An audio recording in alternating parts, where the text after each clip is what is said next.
네, 오늘은 PPT가 없습니다. PPT가 조금 어디가 이상인지 모르겠는데 어디인가 이상이 생겨가지고 자꾸 번쩍번쩍 거려가지고 오늘 그냥 말씀으로 전하도록 하겠습니다.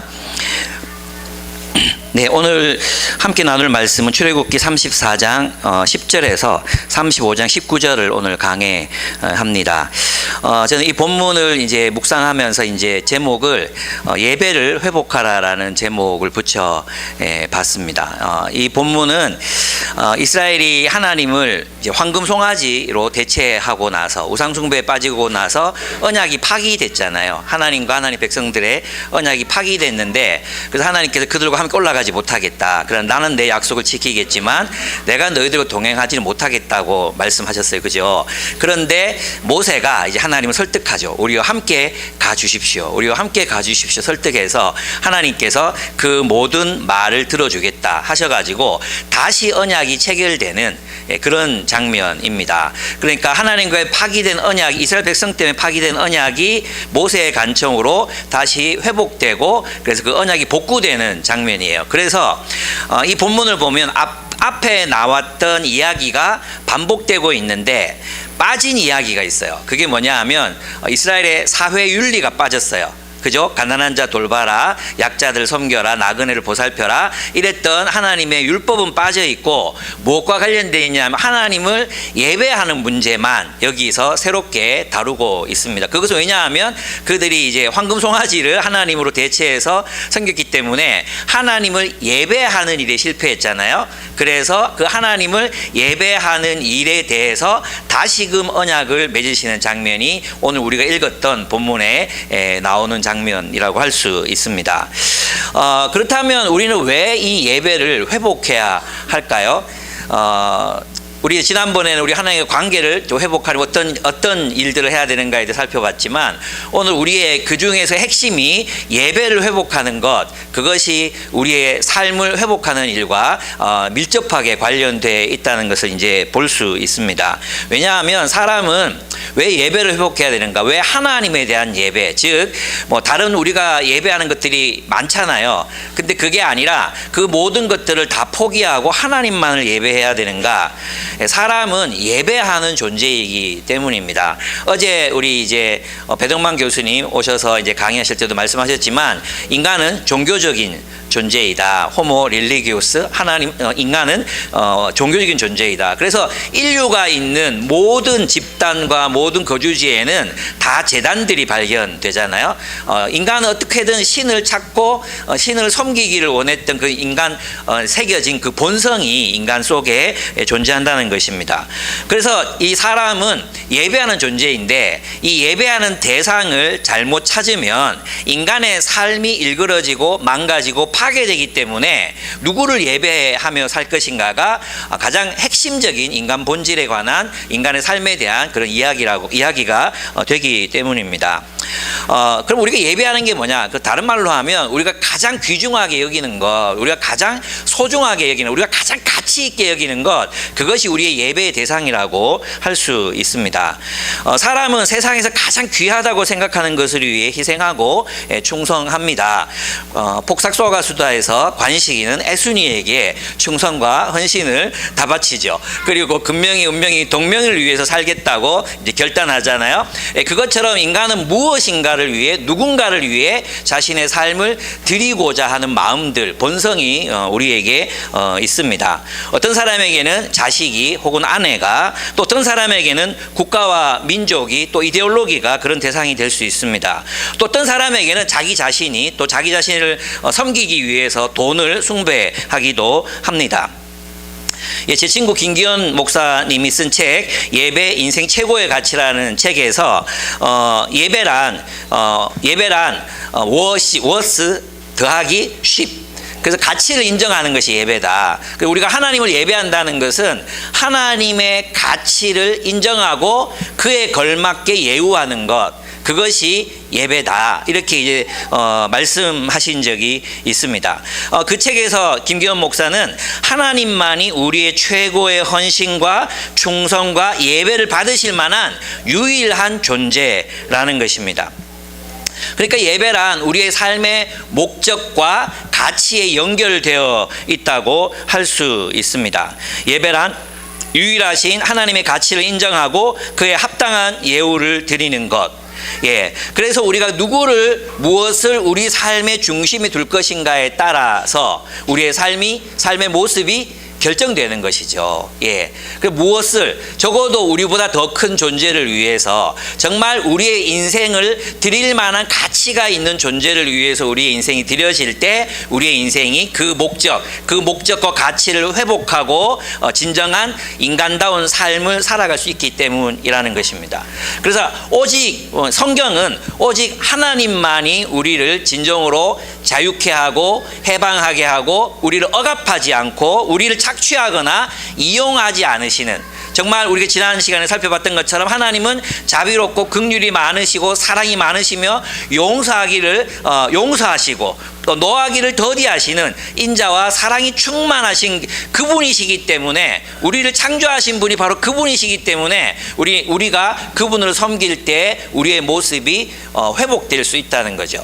여러분, 삶이 회복된다는 것은 어떤 것을 말하겠습니까? 삶이 회복된다는 건 다시 살아갈 삶의 의미를 찾는다는 거잖아요. 그죠? 살아갈 삶의 의미를 발견하는 것. 이 목적과 가치가 무너져 버리면 인간은 살아갈 힘을 얻지 못합니다. 그죠? 그런데 우리의 삶을 예배가 우리의 삶을 회복한다는 것은 우리의 삶의 중심, 우리의 삶의 목적, 우리의 궁극적 가치를 다시 발견하는 것과 관련되어 있다고 할 수 있습니다. 네, 그래서 우리는 하나님을 예배하는 것, 예배를 회복해야 우리의 삶이 회복된다고 할 수 있는 거죠. 그래서 여러분이 삶을 회복하기 위해서 건강식을 하고 조깅을 하고 그죠? 그것도 다 좋지만 하나님을 다시 우리의 삶의 중심으로 우리의 가장 궁극적 가치로 받아들이지 않는 한 우리의 삶은 회복될 수 없어요. 그래서 많은 사람들이 삶을 건강하게 살려고 애를 쓰지만 궁극적인 삶의 목적과 가치가 없기 때문에 여전히 허전해하고 여전히 허무해하고 여전히 허기져 하는 것이 우리의 모습들이라는 것입니다. 그렇습니다. 해서 하나님에 대한 예배를 회복하는 것은 우리의 삶의 목적과 가치를 회복하는 일이며, 삶이 회복되려면 삶의 궁극적인 목적과 가치가 회복되어야 합니다. 그래서 오늘 우리가 이 설교를 통해서 우리는 무엇을 예배하고 있었는가를 좀 진지하게 그리고 정직하게 들여다보는 시간이 되었으면 좋겠습니다. 오늘 우리가 읽었던 그 본문 첫 단락은 오직 하나님만을 예배하라고 이제 가르치고 있습니다. 왜냐하면 오직 하나님만이 우리의 예배를 받기에 합당하신 분이시기 때문입니다. 여러분, 예배는 경탄하는 것과 관련되어 있습니다. 여러분, 정말 가치 있는 그림, 가치 있는 풍경, 가치 있는 건축물을 만날 때 우리는 경탄하게 되잖아요. 저도 아내와 함께 처음 이제 부다페스트는지 어딘지 잘 모르겠어요. 이름도 다 하도 많이 다녀가지고 어디를 다닌지도 모르겠거든요. 어쨌든 강에서 배를 타고 이제 조명이 켜져 있는 궁전들과 또 그 과거의 성당들을 이제 이렇게 보면서 이렇게 한 바퀴 이렇게 돌았던 적이 있었거든요. 너무너무 아름다워가지고 정말 막 경탄했어요. 경탄. 여러분, 우리의 삶의 그런 경탄이 뭡니까? 가치를 알아보고 감탄하는 거잖아요. 그죠? 이 경탄이 없는 삶은 그야말로 허무주의죠. 경탄이 없는 삶은 그야말로 삶에 아무런 재미가 없습니다. 아름다운 것을 보면 아름답다고 경탄할 줄 알아야 되고, 위대한 것을 보면 위대하다고 경탄할 줄 알아야 되잖아요. 그런 의미에서 보면 하나님을 예배할 줄 모른다는 것은 인생의 가장 중요한 경탄과 삶의 어떤 음미할 수 있는 그런 것들, 그런 어떤 신미안 이런 것들을 잃어버린 삶이라고도 할 수 있을 것 같습니다. 하나님께서는 오직 하나님만을 예배하기를 원하십니다. 왜냐하면 하나님은 우리와 언약을 맺은 백성이, 우리와 언약을 맺었기 때문입니다. 10절을 보시면 내가 이제 너희와 언약을 세운다. 이거 다시 세우는 거예요. 다시. 그리고 내가 너희 모든 백성 앞에서 이 세상 어느 민족들 가운데서 이루어진 적이 없는 놀라운 일을 하여 볼 것이다. 너희 주변에 사는 모든 백성이 나주가 너희에게 하는 그 일이 얼마나 두려운 일인지를 보게 될 것이다. 이렇게 말씀하십니다. 근데 놀라운 건 뭐냐 하면 이 언약을 맺으시는 이것이 있잖아요. 10절 읽었잖아요. 9절하고 연결되어 있어요. 9절하고 연결되어 있는데 모세가 뭐라고 얘기하느냐 하면 8절 9절을 한번 보시면 모세가 급히 땅에 엎드려서 경배하며 아뢰었다. 주님께서 저에게 은총을 베푸신 게 사실이면 주님께서는 우리와 함께 가주시기를 바랍니다. 이 백성이 고집이 센 백성인 것은 사실이나 주님께서 우리의 악과 우리의 죄를 용서하여 주시고 우리를 주님의 소유로 삼아 주시기를 바랍니다. 이렇게 말씀하셨어요. 하나님께서는 그 앞에서 어떻게 말씀하셨습니까? 내가 너희랑 동행하다가 너희의 죄와 고집과 이기심 때문에 너희를 충돌하고 너희를 다 죽일 수도 있을 것 같아서 내가 너희랑 같이 못 가겠다고 말씀하셨잖아요. 근데 모세의 기도가 뭐였어요? 모세의 기도가 뭐였냐 하면 맞습니다. 사실 제가 장담을 못 하겠습니다. 이 친구들이 지금부터는 하나님만을 섬기고 하나님을 예배하고 하나님을 예배하기 때문에 정의롭고 공의로운 삶을 살아갈 거라고 저도 모르겠습니다. 이 얘기예요. 그래서 하나님은 자비롭고 용서하시는 분이시니 이 모습 이대로 좀 데리고 가주세요 라고 얘기한 거예요.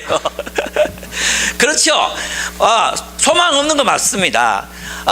하나님 화나게 할 겁니다. 앞으로도 이 민족은 당신을 계속 화나게 할 겁니다. 그리고 당신의 기준에 도달하지 못할 겁니다.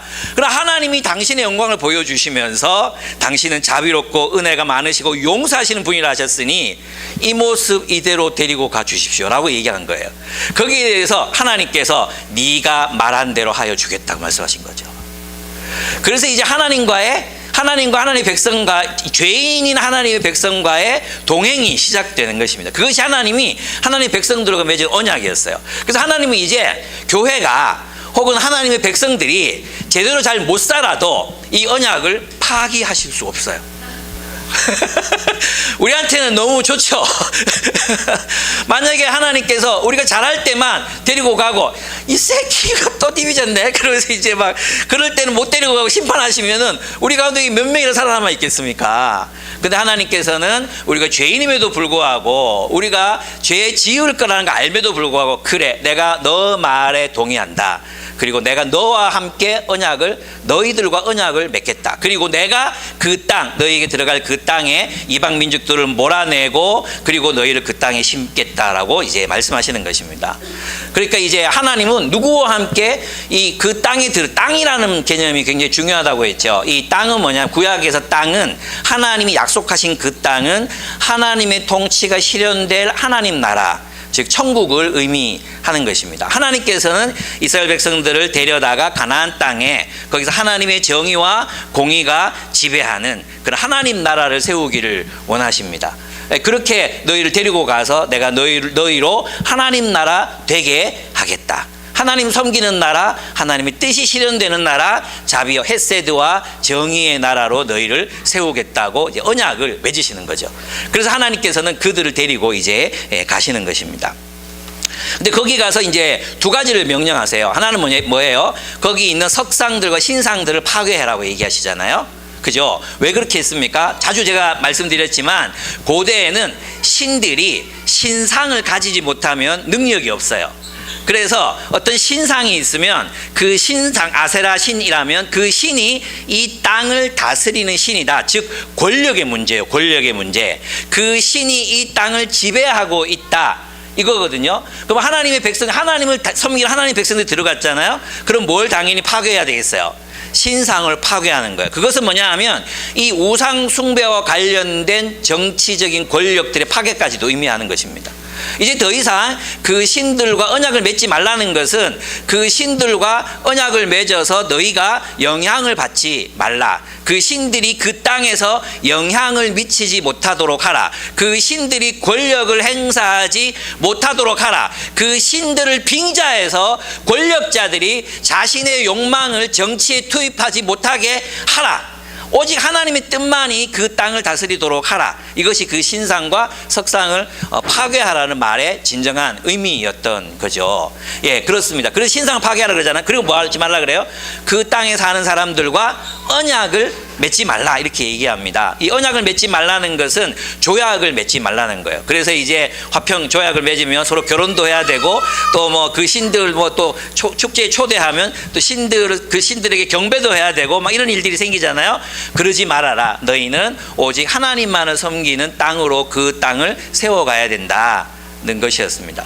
오늘날로 말하면 교회는 하나님이 통치하시는 땅입니다. 그렇죠?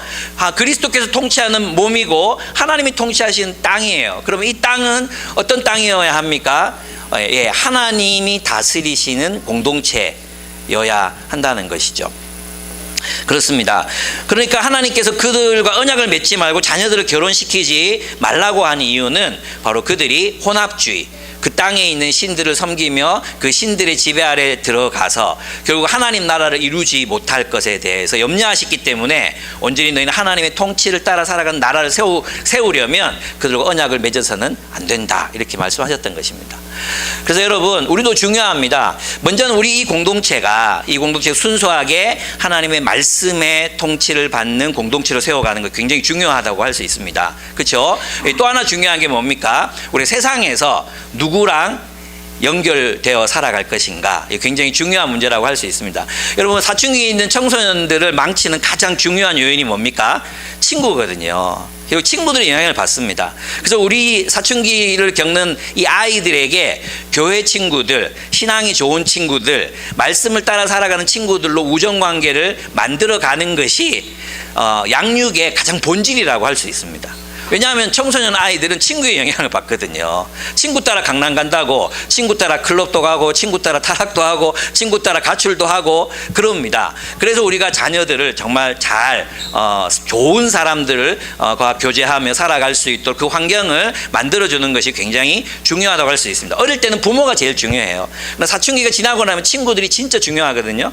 근데 제가 볼 때는 그래요. 좋은 사람 곁에 좋은 사람이 있어요. 우리 아이들을 정말 신앙인으로 기르면 그런 사람 아이들끼리 모여서 또 이렇게 우정을 나누고 서로 함께 이렇게 살아가게 되는 것 같아요. 그래서 여러분 좋은 친구들, 조이비전 스쿨 많잖아요. 그래서 좋은 친구들, 좋은 우정 관계를 맺어가고 서로가 영향을 주고 영향을 받을 수 있도록 만들어가는 게 우리가 해야 될 일입니다. 또 하나, 여러분 주변에 만약에 맨날 술 처먹고 맨날 술 먹고 맨날 뭐 하여튼 뭐 이런 친구들만 가득하다면 영향을 받겠어요, 안 받겠어요? 여러분 주변에 주식 맨날 단타 치는 친구들만 가득하다면 여러분 영향을 받겠어요, 안 받겠어요? 영향 받죠. 그러니까 그 친구가 주식을 해서 돈을 버는 친구면 친구로 삼으세요. 괜찮아요. 근데 주식을 하는데 맨날 꼬라박으면서 계속 그 우정관계 맺어갈 이유가 없잖아요. 그런 사람도 거리를 두셔야 돼요. 여러분 주변에 늘 명품을 휘두르고 맨날 그런 거 자랑하고 그런 사람들 가득 차 있으면 나도 모르게 영향을 받거든요. 저는 있잖아요. 교목을 7년 동안 하면서 느꼈던 게 뭐냐면 선생님들이 진짜 세속적이라는 걸 제가 뭐 선생님들만 아닐 거예요. 아마 대부분의 사람들이 다 근데 고정된 월급을 받는 뭐 간호사, 의사 뭐 할 것 없이 가면 진짜 좋은 옷, 좋은 가방 그런 게 하나의 어떤 문화가 돼 있더라고요. 그래가지고 거기 그런 문화에 계속 접하고 살다 보면 우리도 그렇게 살아야 되는 것처럼 느껴진다니까요. 그렇기 때문에 여러분에게 어떤 사람들이 악한 영향을 계속 미치고 있고 하나님을 예배하는 삶에서 나를 멀어지게 하고 있고 다른 것들을 숭배하는 혼합주의, 돈과 하나님을 동시에 섬길 수 없다 했잖아요. 그런 이데올로기와 하나님을 동시에 섬길 수 없는 거거든요. 근데 우리 주변에 있는 사람들이 계속해서 그런 것들로 우리에게 영향을 미치고 있다면 거리를 두시는 게 좋습니다.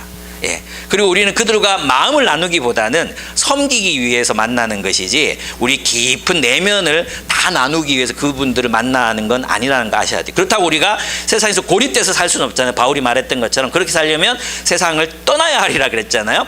그럴 수 없기 때문에 함께 살면서 그들을 사랑하고 섬기는 데까지, 그러나 우리의 진짜 깊은 내면, 그것은 영적인 것이고 우리가 하나님과의 관계된 거잖아요. 그걸 나누기는 어렵다고 할 수 있습니다.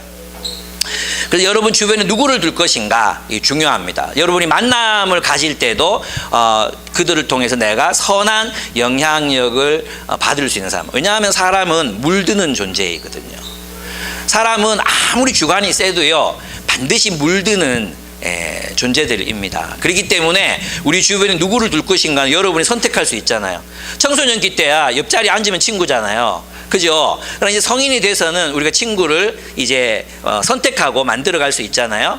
그래서 여러분들 그 좋은 친구들 곁에 두고 그들과 계속 교제하고 또 여러분이 배울 만한 점이 있는 사람들을 정기적으로 좀 만나고 그래서 또 이야기를 나누고 이런 것들이 우리에게 필요합니다. 이것이 되지 않고서는 우리가 신앙생활을 제대로 세워갈 수가 없습니다.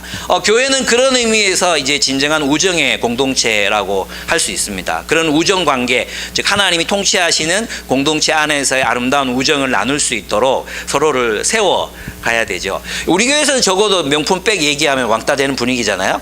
그죠? 명품백 자랑했다고 이상한데? 약간 이렇게 되지. 와, 좋겠다. 나도 한번 보자. 막. 이런 사람 있으면 신고해 주시기 바랍니다. 아직 하나님 말씀이 깊이 안 들어가서 그래. 우리는 그런 사람은 없는 것 같아요. 예. 근데 이제 또 유혹받을 수 있는 것들이 있죠. 형제들 같은 경우에. 저 같은 경우에는, 고가의 낚시 장비라든지 이런 것들이 유혹받을 수 있죠. 제가 한참 막 배드민턴 치러 다닐 때는 이거 살짝만 쳐도 막 빵빵 날아가는 진짜 고가의 이 라켓 같은 거, 신발 같은 거 이런 것들이 막 탐이 나더라고요. 그렇게 될 수 있으니까 우리 형제님들은 자전거 이런 거 조심해야 되고 차 이런 거 분에 넘치지 않는 것들 늘 이제 좀 생각해야 하셔야 됩니다. 네.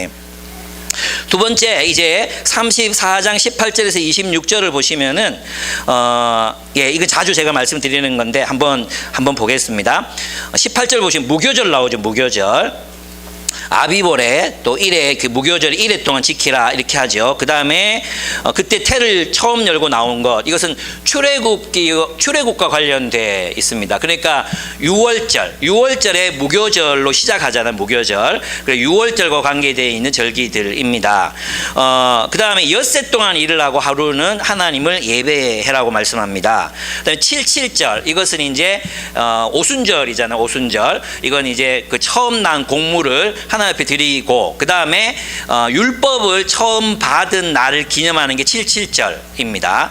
그리고 이제 마지막으로 초막절이 나오죠. 이 수장절은 초막절인데 광야에서의 하나님의 인도하심을 기념하는 일종의 대성회, 대수련회 같은 온 가족 수련회 같은 그런 행사들이라고 할 수 있습니다. 그래서 이 세 절기 6월절, 초막절, 77절에는 모든 남자들을 예루살렘으로 데리고 가서 하나님께 보이라고 했어요. 근데 중요한 게 뭐냐면 6월절은 출애굽, 즉 하나님의 구원하심, 그리고 하나님 나라로 인도하심에 대한 구원에 대한 감사로 그 기억하는 절기잖아요. 그리고 초막절은 광야에서 인도하심과 보호하심을 기억하는 절기입니다. 그리고 77절은 하나님이 언약을 이루어 주셨다. 하나님이 우리를 약속의 땅으로 데리고 오셨다. 그리고 여기에서 우리로 하여금 정착하게 하셨다. 하나님 나라, 그리고 율법을 주셔서 하나님 나라를 출발시키셨다. 이것을 기념하는 날이 이제 77절, 77절, 오순절이라고 할 수 있습니다. 그런데 놀라운 건 뭐냐면 이 모든 절기가 예수 그리스도 안에서 다 성취되었다는 것입니다. 6월절은 예수 그리스도의 죽으심과 부활을 통해서 성취됩니다. 그럼 예수 그리스도의 죽으심과 부활이 어떻게 6월절 우리의 구원이 되느냐 하는 것은 예수께서 부활하심으로 하나님의 나라를 이 땅으로 도래케 하셨기 때문입니다. 예수님의 부활은 하나님 나라의 새로운 질서가 이 세상에서 새롭게 시작되는 것을 의미합니다.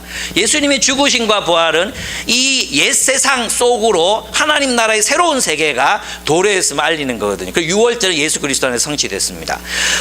초막절도 마찬가지입니다. 초막절도 바로 예수 그리스도 안에서, 이제는 예수님 안에서 우리가 이 광야 같은 인생을 살아가잖아요. 그건 무슨 말입니까? 지금 우리는 하나님의 인도하심과 보호하신 가운데에서 하나님의 나라를 이 땅에서 살아가고 있죠. 예수 그리스도 안에 있을 때 그 초막절이 성취됩니다. 77절은 성령이 오셨어요. 그죠? 77절의 핵심이 뭐라 그랬어요? 하나님이 그들에게 율법을 주신 날이라고 했잖아요. 성령이 오시면 성령을 통해 그 율법이 우리 마음에 새겨졌잖아요. 그죠? 성령이 오셨어요. 그러면 성령이 오신과 함께 하나님의 율법이 우리의 마음에 새겨지고, 율법을 마음에 새긴 사람들이 하나님 나라를 함께 살아가게 됐잖아요. 그죠? 그러니까 이 절기들이 다 예수 그리스도 안에서 성취되었다고 할 수 있습니다. 그러면 이 본문이 우리에게, 오늘날 우리 현대인들에게 주는, 현대 기독교인들에게 주는 그 시사점이 무엇이겠습니까? 그것은 뭐냐 하면 예배 중심의 예전적인 시간을 따라 살라는 것입니다. 예배 중심의 삶을 살아가라. 여러분 있잖아, 학생들은 무엇을 중심으로 자신의 시간표를 짭니까? 시험 기간을 중심으로 자신의 삶의 계획을, 주간 계획, 월간 계획, 연간 계획을 짜서 살아갑니다. 그죠? 육아하고 계신 어머님들은 무엇을 중심으로 그것을 이제 설계합니까? 아이가 몇 살이 되면 빨리 일하러 가야지. 뭐 이렇게 있잖아요. 하잖아요. 직장인들도 이제 언제 퇴직할지 모르니까 그런 직장의 흐름, 또 국가의 흐름, 이런 것들이 있죠. 그리고 그리스도인들은 어떤 시간적인 흐름을 살아야 된다는 것, 예전적 시간을 살아야 돼. 그 예전적 시간이라는 게 뭐냐 하면 바로 뭡니까? 예배를 중심으로 살라는 겁니다. 예배를 중심으로 살아라. 우리가 개인 예배, quiet time, 또 PBS, BSM, 하나님 말씀을 묵상하는 것, 개인 기도를 드리는 것, 주일날 예배를 참여하는 것, 함께나 이 모든 것들이 우리가 주님 안에서 새롭게 누리게 되는 예전적 시간이라고 할 수 있습니다. 우리의 시간의 리듬이 하나님 나라의 리듬을 따라서 우리의 삶을 살아가야 한다는 것입니다. 이해가 되십니까? 근데 우리는 세상에서의 시간의 흐름을 우리의 시간표로 삼고 살아갈 때가 많습니다. 과거 있잖아요. 여러분, 이 시대에 이스라엘 백성들이 농경 생활을 시작했잖아요. 농경 생활에서 중요한 건 뭐죠? 달력입니다. 원력입니다. 원력 아시죠? 그래서 언제 파종을 하고 언제 추수를 하고 언제 할 것인가 다 달력에 다 정해져 있습니다. 그죠? 이집트 사람들 태양력, 그죠? 태양신 숭배했으니까, 그죠? 그런데 지금 이스라엘 백성들에게 모세는 무엇을 중심으로 살라고 명령하고 있습니까? 하나님이 너희를 구원하시고 인도하시고 하나님 나라로 들어가게 하시는 그 그것을 기념하는 예배, 그 예배들을 중심으로 너희의 삶을 살아가라고 이야기합니다. 그러니까 우리의 시간표는 세상 사람들이 1년을 살아가는 시간표와 다른 거죠. 학생들이, 여러분이 이제 캠퍼스 선교단체를 다 대부분 경험해 보셨으니까 아시죠? 대학에서는 언제 시험 친다 그러는데 우리는 별 상관이 없었어요. 그치? 우리 별 상관없이 애들 만나러 다니고 성경 공부하고 LGM하고 DPM하고, 그죠? 막 그렇게 살았었잖아요. 뭐 매주 한 번씩 모임 가고 아침 기도회 늘 빠지지 않고 가고, 시험 기간이 뭐가 없어. 그냥 뭐 매주 뭐 또 하고, 이게 우리의 삶의 리듬이었잖아요. 그것처럼 우리의 삶의 리듬은, 우리의 시간표는 하나님을 만나는 예배가 우리의 삶의 주된 시간표가 되어야 한다는 거죠. 그래서 직장에 가기 위해서 하루에 일어나는 것이 아니라 예배로 하루를 시작하기 위해서 일찍 일어나고, 예배로 하루를 마무리하기 위해서 기도 일기를 쓰고, 예배로 하나님 말씀을 따라 살기 위해서 하나님의 말씀을 연구하고 묵상하고 주일에 모이는 것입니다. 이것이 우리의 중심이에요. 근데 이제 놀라운 건 뭐냐 하면 1년에 3번 이렇게 남자들이 다 자기 지방을 비우면 전쟁 나면 어떻게 해요? 끝나잖아요. 그죠? 저도 그런 생각 한번 할 때가 있는데, 설날에 전쟁 나면 어떡하지? 그런 생각 들어본 적 없습니까? 그 꼼짝도 못해. 도로에 다 갇혀 있어. 그리고 한참 교통체증 심할 때 미사일 한 방 날라와. 그러면 뛰어갑니까? 소집 뛰어가야 됩니까? 그러면 낭패잖아요. 그죠? 근데 하나님께서 똑같은 걸 명령하시는, 그때 뭐라고 말씀하시냐 하면 내가 너희를 지켜주겠다. 그때는 아무도 너희를 향해 전쟁을 일으키지 못할 것이다. 이게 무슨 뜻입니까? 우리가 하나님의 시간표대로 살아도, 우리도 보면 토요일 날은 우리 리더들이 모여서 함께 성경 연구하잖아요. 청소년들은 수요일마다 모여서 함께 성경을 연구하고 묵상하고 나눕니다. 이번 주는 이제 책 읽을 것 같아요. 또 이제 한 달에 한 권의 책을 읽고, 또 BSM하고 우리의 흐름이 있습니다. 세상 사람들은 지금 이 시기에는 미술학원 보내야 돼요, 태권도 학원 보내야 돼요, 수학학원 보내야 돼요, 영어학원 보내야 돼요, 사회도 보내야 돼요, 이러면서 막 학원의 시간표를 따라서 우리 아이들을 기르지만, 우리는 이 아이들이 하나님의 백성으로 자라기 위한 시간표를 가지고 아이들을 기릅니다. 그럼 어떤 마음이 생깁니까? 불안하죠. 이러다가 인서울 못하는 거 아이가? 원래 못했어요. 원래 못하는 애들을 가지고 헛된 기대, 이거 시키면 이거 할 수 있겠지라고 생각하는데, 제가 청소년 사역 해보니까요, 학원 댕기나 안 댕기나 잼에 차이 나요. 한 0.5등급. 네, 그러니까 안 되는 애는 안 돼요. 예. 노력하면 되죠. 근데 한계가 있더라고요. 어제 서울대 출신 배동만 교수님이 오셔가지고 강의했잖아요. 저거 어떻게 다 외웠지? 연도 뭐 일자 뭐 이런 거 있잖아요. 우리 그런 거 약하잖아요. 그게 되는 사람도 있다니까요. 근데 뭐 이 강의하신 내용은 나랑 비슷하더라고요. 서울대 출신이나 뭐 영대 출신이나 비슷한데 차이가 뭘까? 아, 디테일에 있다. 나는 그 디테일한 걸 기억을 못 하겠어. 지금 질질 조목에 이것도 다 막 헷갈려. 이런데 이 사람들 정확하게 구분하잖아요. 원래 그런 게 있다니까요. 그래서 불안해하지 말아라. 하나님의 시간표대로 길러도 안 죽는다. 예. 우리 애들 우리 명은이 7.5등급이었거든요. 고등학교 가가지고. 여러분 7.5등급이 뭔지 잘 모르시죠? 밑에 2명 정도 있는 거예요. 근데 검정고시 쳐가지고 괜찮은데 자기 원하는 데 갔어요. 열심히 공부해요. 그리고 뭐 BSM 오래 해서 그런지 뭐 레포트 쓰고 이런 거 되게 쉽게 잘 하거든요. 근데 지금 이제 막 예, 그래 어쨌든. 그런데 우리 하나님의 시간표대로 살아도 안 죽는다. 그러니까 우리가 너무 세상이 말하는 몇 살에는 얼마를 모아야 되고 몇 살이 되면 뭐 어떻게 해야 되고, 이것보다도 먼저 그 나라와 그 의를 구하라. 목적을 따라 살 때 하나님이 그 모든 것을 너희에게 주시려 약속하셨잖아요. 우리는 그 약속을 믿는 사람들이거든. 그게 뭐냐 하면 바로 이제 초막절이에요. 초막절. 예. 아, 하나님이 우리를 지키신다. 하나님이 우리를 먹이셨다. 먹을 거 없으면 만나와 메추라기라도 보내셔서 우리를 먹이셨다. 이걸 기억하라는 거잖아요. 그 구원을 기억하고 하나님의 돌보심을 기억하고 소망, 하나님 나라로 우리를 데리고 들어가실 것을 기억하고 그것을 기억함으로 예배하는 삶, 하나님을 기억하고 하나님을 예배하는 삶, 그 삶이 우리의 중심이 돼야 된다.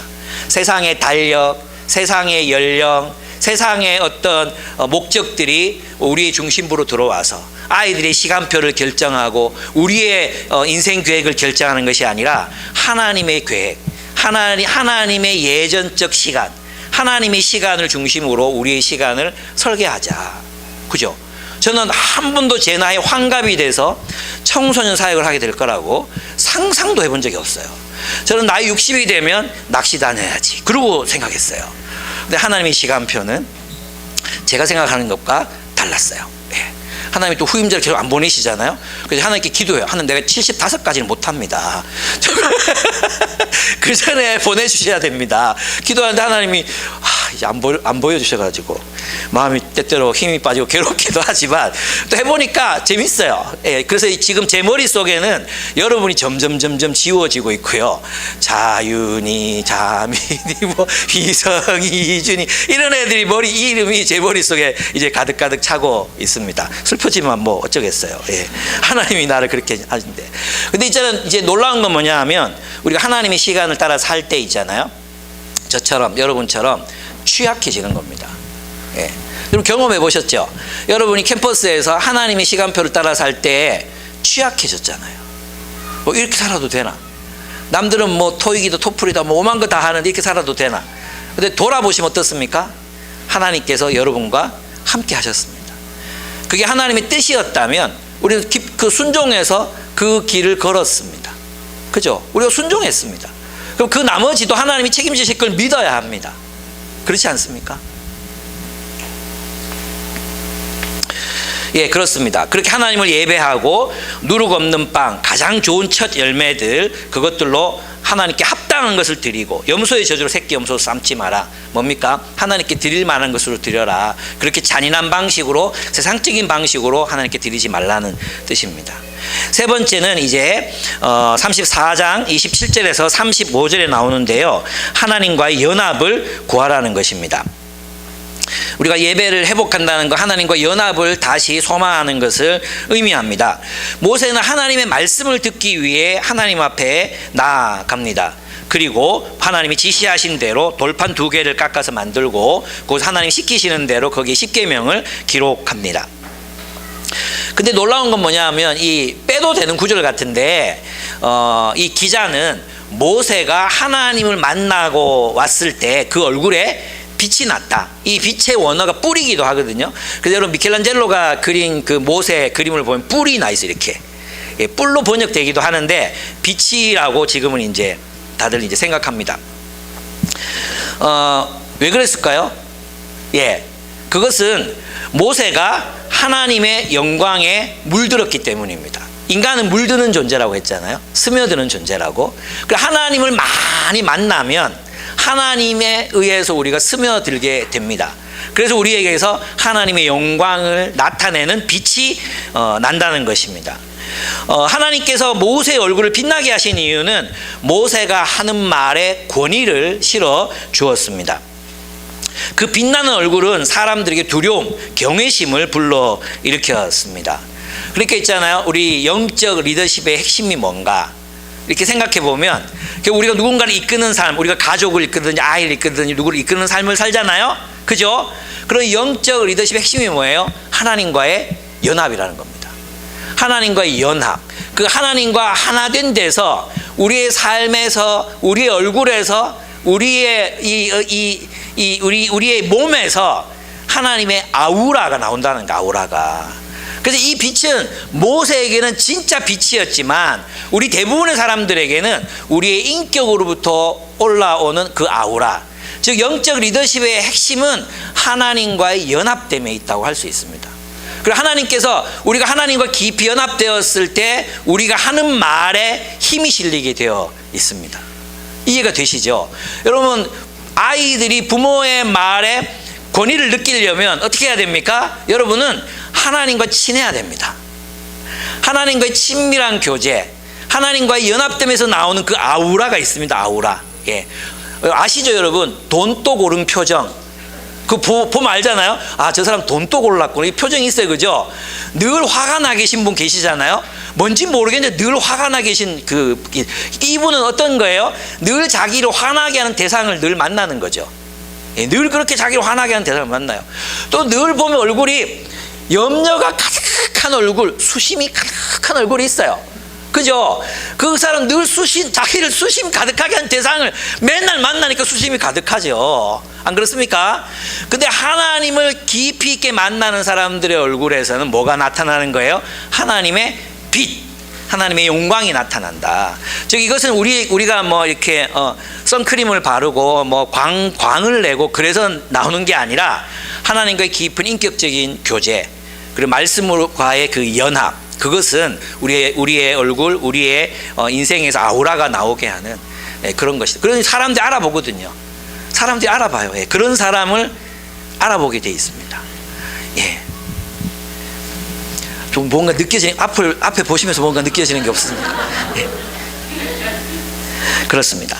하나님이 모세의 얼굴이 빛나게 하신 이유는 그가 전하는 말씀이 하나님으로부터 온 것임을 확증해 주기 위해서였습니다. 우리가 하나님과 친밀히, 하나님과 친밀하는 곧 하나님의 말씀이잖아요. 말씀. 그 말씀을 친밀히 대하고 그 말씀 앞에 순종하고 그 말씀을 인정할 때 하나님께서 우리에게 그 빛을 비춰 주실 것이라고 저는 믿습니다. 하나님이 우리에게 말씀하실 때 그 말씀을 청종하는 우리가 될 때 모세처럼 우리의 얼굴을 빛나게 하십니다. 하나님과 연합한 사람은 그분 앞에서 그분의 말씀에 귀를 기울이는 사람, 바로 모세가 그랬습니다. 모세가 하나님 앞에서 한 것이 무엇이었습니까? 그분의 말씀에 귀를 기울였습니다. 청종했습니다. 그때 청종했을 때 그의 얼굴, 그의 인격, 얼굴이 뭡니까? 우리의 영혼이 나타나는 통로잖아요. 영혼이 나타나는 통로. 그의 영혼이, 그의 얼굴, 그의 삶, 그의 표정, 그의 모든 것을 통해서 나타난 겁니다. 예, 우리가 그런 표정, 그런 얼굴을 가지게 될 때 사람들은 우리의 말에 귀를 기울일 것입니다. 아멘. 예, 우리의 얼굴이 얘기 안 하겠는데 정광훈처럼 되면 사람들은 우리의 말에 귀를 기울이지 않을 것입니다. 우리의 얼굴이 하나님을 만나고 하나님의 말씀 앞에서 청종할 때 그 말씀이 주는 가마력이 있습니다. 그 말씀이 우리의 영혼을 편안하게 하고 안정되게 하고 기쁘게 하고 명랑하게 하는 그것이 있습니다. 그것이 여러분의 얼굴을 만들어 갔으면 좋겠습니다. 그렇습니다. 우리의 얼굴이, 그리스도인으로서 우리가 하는 말들이 이제 세상 속에서 신뢰를 받으려면 이제 다시 우리의 얼굴이, 즉 우리의 인격적인 아우라가 하나님으로 물들 때 그러할 수 있습니다. 그래서 우리가 다시 세상으로부터 신뢰받는 교회, 신뢰받는 그리스도인이 되기를 축복합니다. 네 번째, 안식일을 기억하여 거룩하게 지키라 했잖아요. 이것은 무슨 뜻이냐 하면 하나님을 예배하는 일에 우선순위를 두라는 겁니다. 그런데 있잖아요, 이 얘기를 앞에서 했어요. 6월절, 7.7절, 초막절 하면서 했거든요. 근데 한 번 더 해요. 왜 그렇게 했어요? 중요하니까 하는 거예요. 중요하니까. 그럼 안식일이 어떤 의미냐? 안식일을 기억하여 거룩하게 지켜라, 이 말은 뭐냐 하면 창조주 하나님을 기억하게 돼 있어요. 안식일을 기억한다는 건 우리 하나님이 창조주시다라는 걸 기억하는 거예요. 왜냐하면 하나님께서는 6일 동안 일하시고 하루를 쉬셨잖아요. 그 쉬신 날이 안식일인데, 그 안식일은 모든 피조세계가 하나님의 뜻대로 완벽하게 창조되었을 때잖아요. 그 날을 하나님은 우리에게 첫날로 선물하셨어요. 첫날로. 그러니까 이것은 안식일을 기억하여 거룩하게 구별된 날로 지키라는 것은 하나님이 창조주이심을 기억하고, 하나님이 이 세상을 원래 어떻게 만드셨냐? 하나님이 원래 이 세상을 정의와 평화와 사랑이 충만한 에덴 동산으로 만드셨다. 천국으로 만드셨다. 근데 그 천국이 깨어졌다. 그래서 이 안식일을 기억한다는 것은 하나님의 창조를, 과거 하나님이 창조하신 원래의 세계를 기억하게 함과 동시에 소망하게 하는 거죠. 소망. 하나님께서 언젠가 이 땅을 샬롬의 세계로 다시 회복하실 거라는 걸 소망하는 거죠.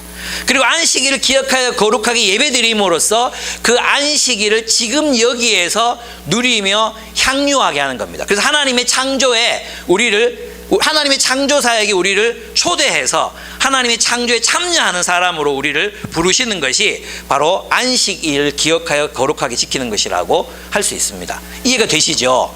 그래서 우리가 주일에, 근데 우리는 안식일이 아니라 그 안식일이 예고하고 있었던 주일을 지키잖아요.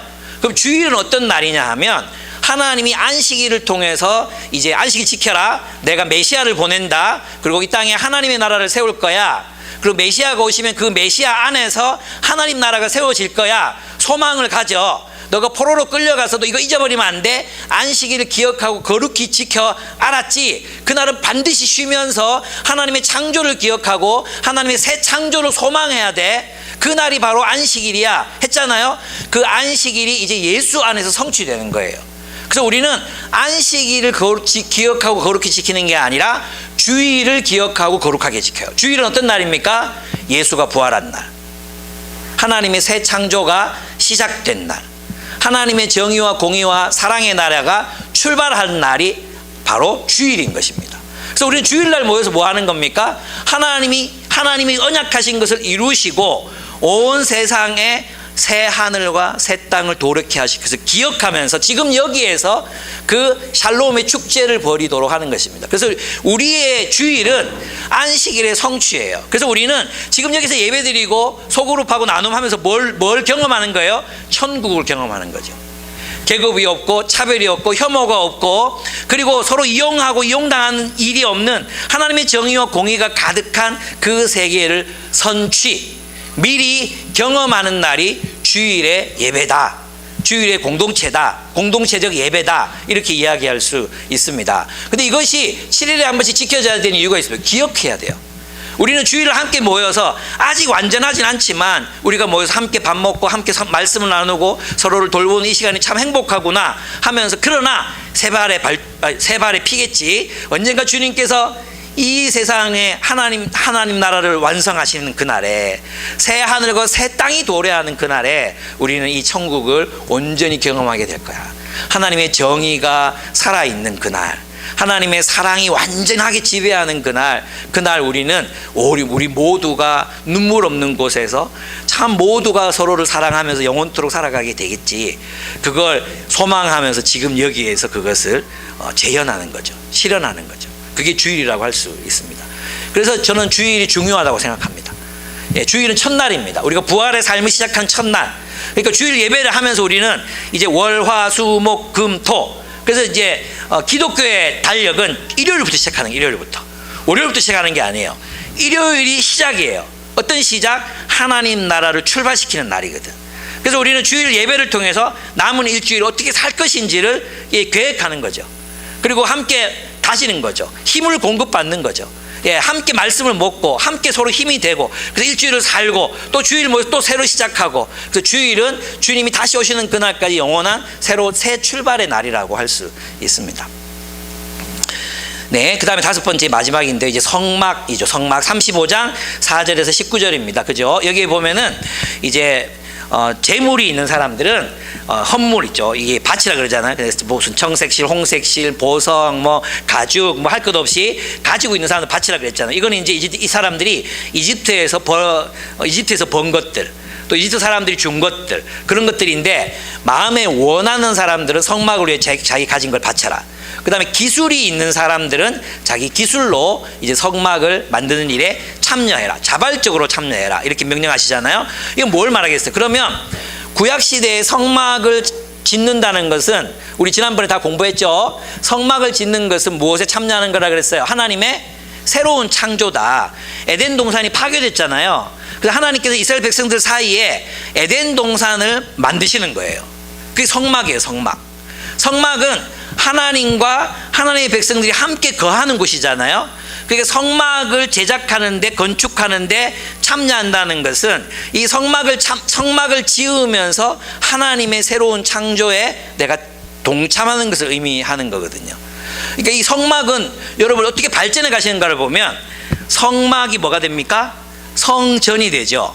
성전이 누구로 오십니까? 예수 그리스도로 오시죠. 예수 그리스도께서 무엇의 머리가 되십니까? 교회의 머리가 되시죠. 그래서 지금은 교회가 성전이죠. 근데 요한계시록에 가면 무엇이 성전이 됩니까? 온 우주가 성전이 됩니다. 온 우주가. 맞습니까? 그럼 온 우주가 성전이 된다는 것은 하나님의 통치가 실현된다는 뜻이죠. 그죠? 그러니까 구약의 백성들이 성막을 만들면서 참여했던 게 뭐냐 하면, 하나님의 나라를 세우고 형성하고 지어가는데, 현민아 아멘 너무 크게 하지 마라. 그 성막을 지으면서 하나님의 새 창조에 참여하는 삶을 사는 거잖아요.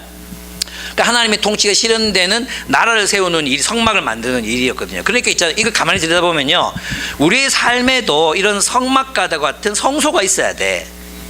이게 있어야 되는 거죠. 근데 그 그런데 이 우리의 확장은 어디로 가는 거예요? 온 우주로 이 성소가 확장되는 거거든요. 맞죠? 그래서 있잖아요. 고대 이교도들은 신상이 있는 곳이 거룩한 성전이었다 했죠.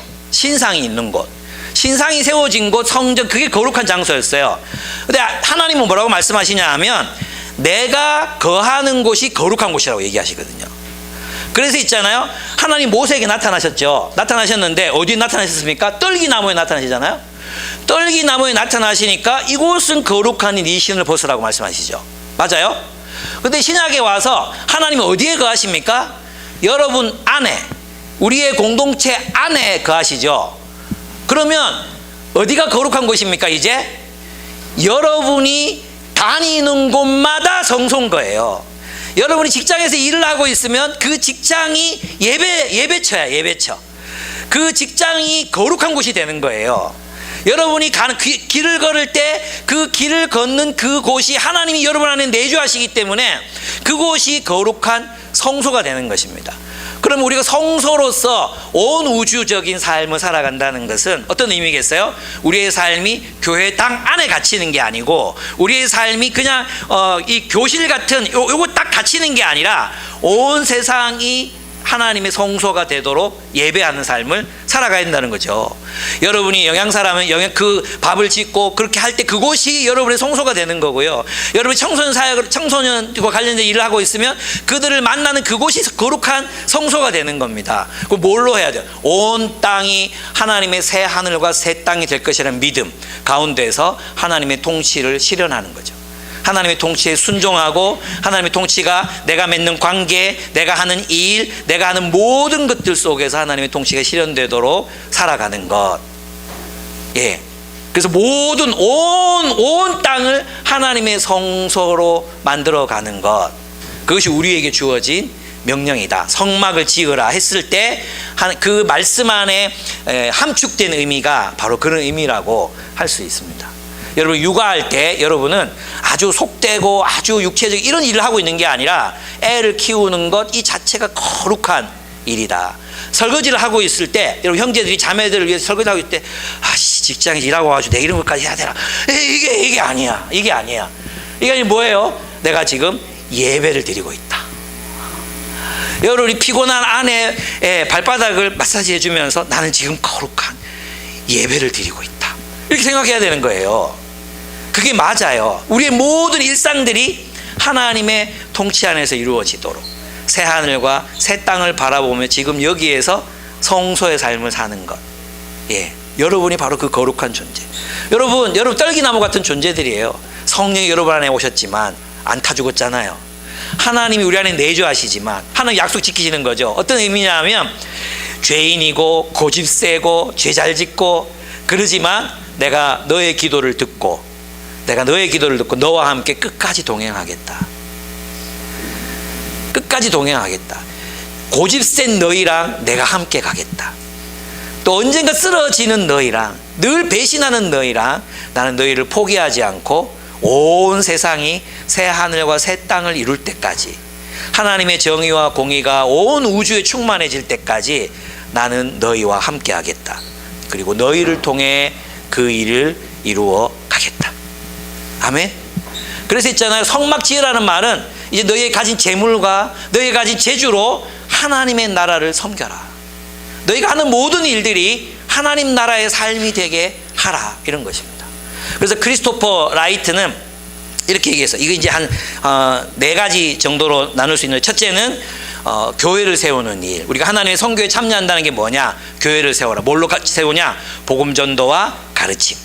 복음전도 가르침. 이게 전통적으로 교회의 일이라고 생각했던 거죠. 두 번째는 뭐냐 하면 세상을 섬기라고. 성막을 지은 이유는 세상의 축복의 통로가 되라고 하는 거잖아요. 너희는 거룩한 백성이다. 너희는 세상의 축복의 통로가 되라. 너희가 의와 여호와의 도를 지켜 의와 공의를 행하는 백성이 되고 그래서 온 세상의 축복의 통로가 되라. 세상을 섬겨야 돼요. 그래서 교회는 세상을 돌보기 위해서 나아가야 됩니다. 뭘로요? 정의와 자비라는 거예요. 정의와 자비, 정의와 긍휼. 그래서 우리는 정치에 참여해야 합니다. 하나님의 정의를 이룰 수 있도록 정치에 참여해야 되고 정의를 말해야 되고, 그리고 자비, 봉사하는 거죠. 이 땅에 약자들을 돌보는, 아프고 힘들고 어려운 사람들 돌보는 삶을 나아가야 되죠. 그래서 우리는 교회는 교회만을 위해 존재하는 것이 아니라 이 교회는 세상을 위한 존재. 늘 얘기하잖아. 타자를 위한 존재로서 우리 그리스도인들은 존재한다는 것. 우리는 우리 자신을 위해서가 아니라 내가 만나는 사람들에게 축복이 되는 존재가 되기 위해서 존재한다는 것 기억하시고 내가 만나는 사람들 돌봐야 된다. 세 번째, 피조 세계를 돌보는 것입니다. 하나님이 창조하신 피조 세계. 그래서 우리 그리스도인들은 길고양이들을 학대하면 안 됩니다. 길고양이들에게 잘해줘야 됩니다. 왜? 하나님이 사랑하시는 피조물이거든요. 그리고 쓰레기 분리해서 잘 버려야 됩니다. 그리고 기왕이면 이런 일에 참여하면 좋습니다. 제가 최근에 봤는데요. 산호가 죽으면 바닷속에 생명체들이 죽잖아요. 그죠? 그래서 산호를 양식을 하더라고요. 그걸 연구하는 분들이 계시더라고요. 그래서 산호가 죽어가는 곳에 그걸 이게 심는 거예요. 이런 거 연구하는 거 참 재밌겠다는 생각도 들었습니다. 네. 그럼 빠진 이 크리스토퍼 라이트가 말하지 않은 건 네 5개가 있는데, 그게 뭐냐면 네 번째가 문화를 창조하는 것입니다. 그래서 우리들 가운데 어떤 사람은 정말 폭삭 소가수다 같은 그런 드라마도 쓰고, 그죠? 또 예술품도 하나님 그 신앙의 고백, 하나님은 창조주인 자 예술품도 만들고, 또 사람들의 삶을 보다 더 풍요롭게 하는 기술도 개발하고, 또 예술적인 것도 만들어내고 식물도 가꾸고, 이 모든 일들이 다 하나님의 사역에 포함된다고 할 수 있습니다. 그래서 하나님의 부르심은 그래서 여러분들에게 각자의 부르심이 있으실 텐데, 우리의 삶, 어쨌든 우리의 모든 삶이 하나님의 창조에 참여하는, 그래서 그 창조를 완성시키는, 생육하고 땅에 번성하라, 땅을 정복하라 하셨던 온 세상에 하나님의 뜻으로 충만한 세계를 만들어가는 일에 우리의 인생이 드려졌으면 좋겠습니다. 여러분의 일터에서, 여러분의 가정에서, 또 여러분이 만나는 모든 관계들 가운데서 이런 일들이 일어나기를 축복합니다. 요약하겠습니다. 우리가 예배를 회복해야 합니다. 예배를 회복해야 되는 이유는 우리의 실존이 하나님 앞에서 회복되기 위함입니다. 우리가 예배하는 대상을 잘못 삼으면 우리의 삶은 무너지게 되어 있습니다. 파괴되고 망가지게 되어 있습니다. 하나님 말고는, 하나님 아닌 다른 모든 우상들, 이데올로기들 뭐 이런 것들은 결국 우리의 삶을 일그러뜨릴 수밖에 없습니다. 돈 뭐 있잖아요. 권력 하여튼 이 모든 것들은 우리를 찌그러뜨리지만 오직 살아계신 하나님은 우리를 우리답게 하십니다. 그래서 예배를 회복하는 건 곧 우리를 회복하는 것이라고 할 수 있습니다. 예배가 무너졌다면 이 예배를 다시 회복하시기 바랍니다. 오직 하나님만을 예배하십시오. 내가 하나님 아닌 다른 어떤 것들을 겸하여 혼합주의적으로 하나님 섬기고 있는 건 아닌지, 하나님만을 내가 예배하고 있는지, 하나님의 예전적인 시간을 따라 살고 있는지, 하나님과 연합함으로 나의 아우라가 정말 하나님의 아우라가 나타나고 있는지, 먼저 그 나라와 그 의를 구하고 있는지, 하나님의 새 창조에 참여하는 삶을 살아가고 있는지 자신을 돌아보시는 시간이 되었으면 좋겠습니다. 함께 기도하겠습니다. 우리 함께 찬양하고 함께 우리 마음 다해 하나님을 찬양했으면 좋겠습니다.